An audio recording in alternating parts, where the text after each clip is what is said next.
Why, hello, welcome to In the Studio. Today I'm going to show you how to add some sauciness and a little bit of a funky edge to your drums.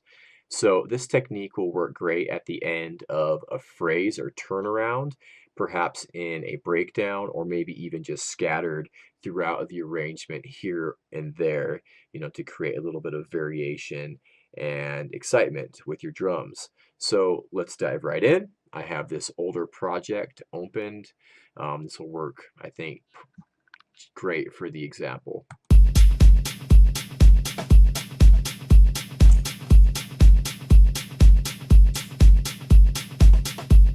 Okay, so let's head into the mixer. Now I have these auxiliary tracks set up for my drums, which all my drums are going through them.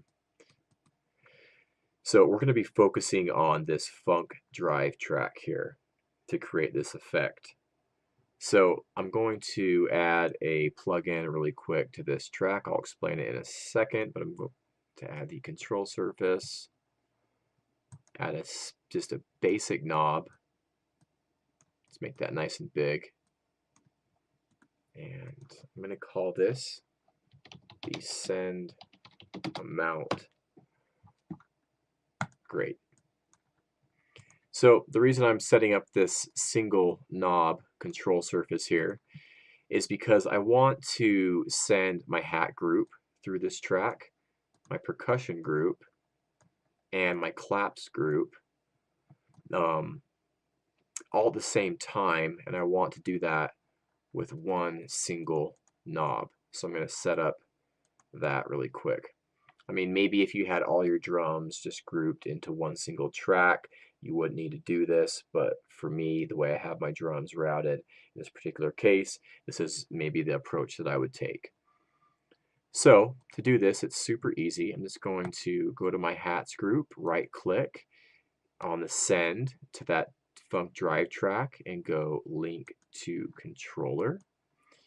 And we're going to select the surface send amount. Same thing for the percussion group, right click on the send amount, link to controller, and send amount. Now if this little guy right here, the remove conflicts, is highlighted, you want to deselect that if you're trying to route multiple things to one parameter. So we want that deselected. And then we're going to do the same thing one more time for the claps. Cool. So now I'm going to mute all these. So we're just going to hear that funk drive track. And when I push this up, we should hear the claps, the percussion, and the hats coming through.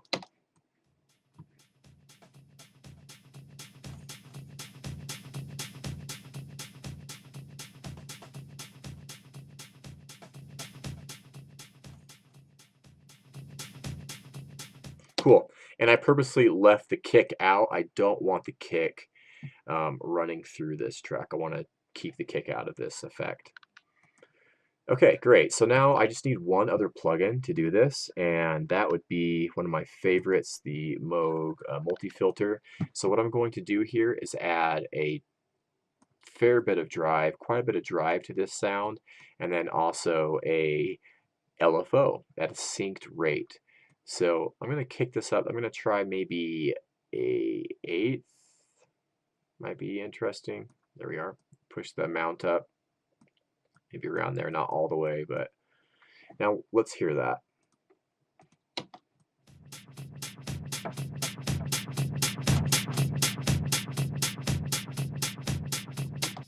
Cool. So you get this kind of like washy, kind of funky sound going on with that LFO and the drive, which really sounds quite interesting when you mix it in with everything else. I'm going to just turn the output down here a little bit. So let's hear that mixed in with the rest of the drums and the dry signal.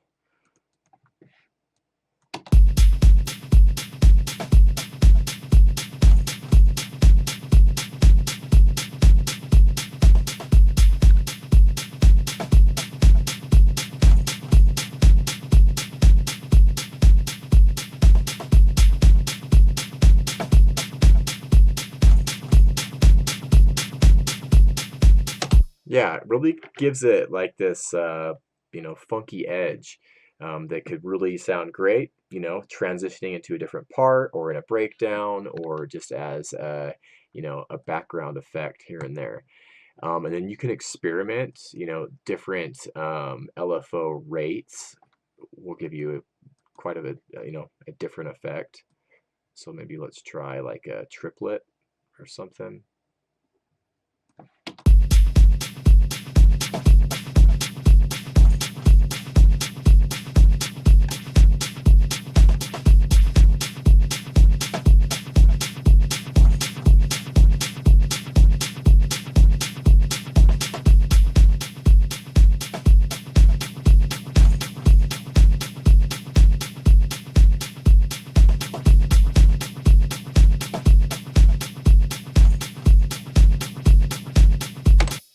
Yeah, and it's really the technique is just that simple. Just a LFO and some drive mixed in with, your dry signal can really make things interesting.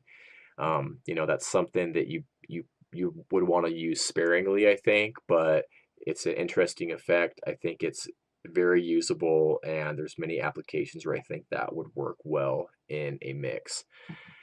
So hopefully you enjoyed that little tip. Leave me a comment or question, and I'll catch you soon.